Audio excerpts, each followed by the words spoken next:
The thing about working as an extra that is so crazy to me is how close you can get to being a Hollywood superstar without having any skills or qualifications at all.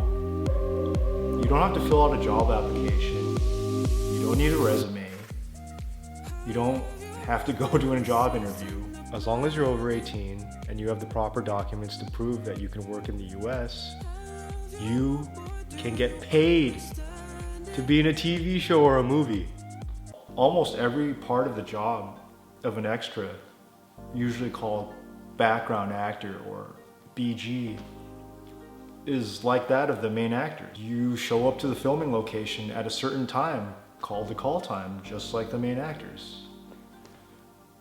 The extras are actually listed on the call sheet. The call sheet is a very important document that outlines all the filming for that day, along with the names of all the crew, the directors, the producers, all the cast and crew members. You'll officially be on there as a working member of the set.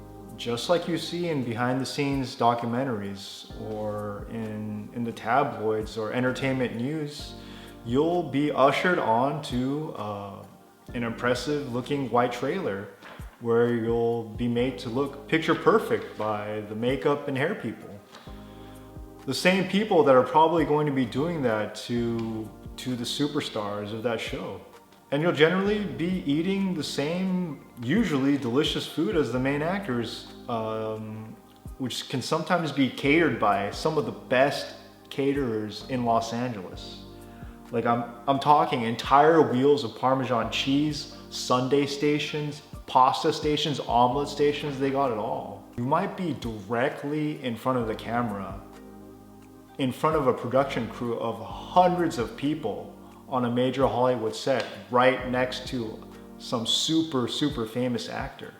You're gonna be getting paid for this. And yes, you're going to be getting taxed out of that check. Now, whether or not you choose to evade your taxes like your favorite actor, well, that's up to you. Did I make it sound too good? Maybe a little. You're not going to be signed to a multi-million-dollar contract. As a non-union extra, you'll be getting paid minimum wage.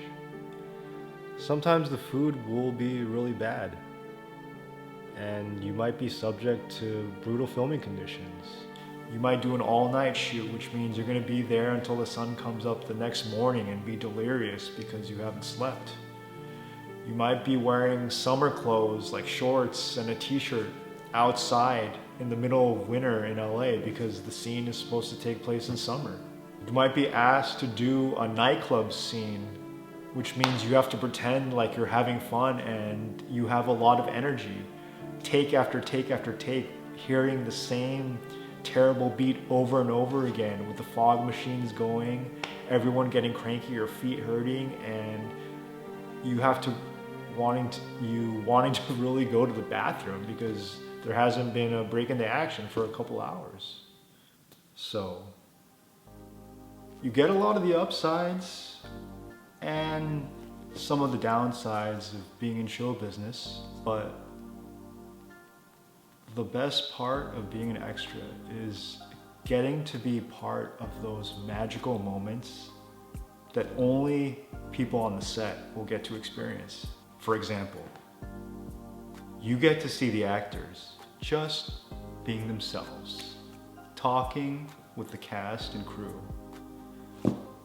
And that can be insanely funny, like way funnier than the actual scripted dialogue of the show.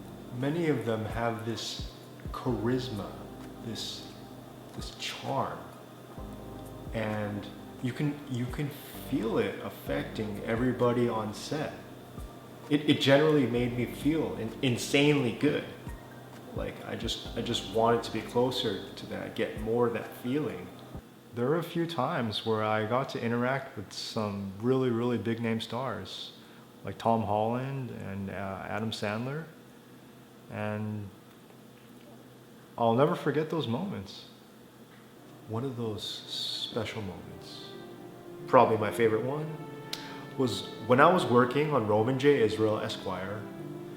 It was early in the morning, and I looked over to the Stars trailers to see if there was anyone I recognized. I see someone come out of a trailer. It's a Caucasian man. It's a dude with his shirt off, smoking a cigarette with a plate of breakfast in hand. I said, "Oh my God, it's Colin Farrell." And he puts down his plate and he kind of turns to the side and he starts shadow boxing. Like that's his like thing, his like morning warm up to get ready for the day, you know? And the light was just hitting him, the early morning light was hitting him in this way, and it just looked like this like larger than life figure. And I don't think he was trying to live up to some image. I think that was just him. That is one of my favorite stories about working background ever. It's kind of sad because like only the people on set really understand who are there, you know? Like I can tell the story, but it's not the same unless you see it. That's why I feel like everyone should, I recommend trying to be an extra, even for a day, to everybody, you know, to see if you can see something like that.